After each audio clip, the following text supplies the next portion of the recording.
सरकारी जमीरे वन विभाग वृक्षरोपण को विरोध करी जिलापालक द्वारस्थ होइछंती रायगड़ा ब्लॉक जेमादेई पेंठ पंचायतर नागिटी ग्रामवासी।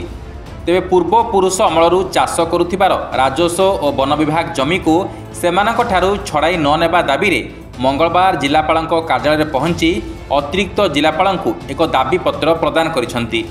तेबे दाबीपत्र पाइबा परे एने जिलापाल को अवगत कराइबा सह पदक्षेप नियाजिबा नै आश्वासना दैछंती अतिरिक्त जिलापाल।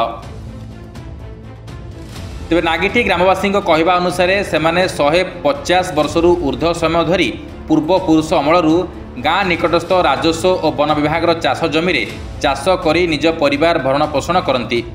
तेबे वर्तमान वन विभाग पक्षर उक्त जमी वृक्षरोपण आरंभ होईछि।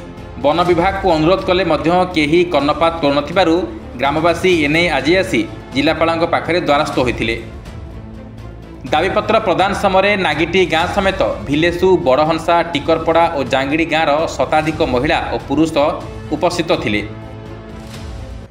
पितृपुरुष से जगार आम काजू गच लगे किंतु से जगह को काजू गच हटाई जो जो फॉरेस्ट डिपार्टमेंट जो अनाबना गच से गच लगे धमक दौरान तेणु आम आज जिलापाल सम्मुखें उपस्थित हो आमर पदक्षेप आमको सुरक्षित देले आम उपकृत हेबु बोली आउ 2017 बेलू आम लिखिकी भी देइतिलु कलेक्टर आगे लिखि देइतिलु तापरे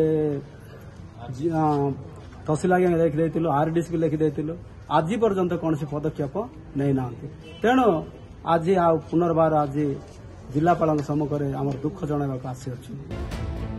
रायगड़ा संतोष साहू का रिपोर्ट न्यूज अलर्ट 24x7।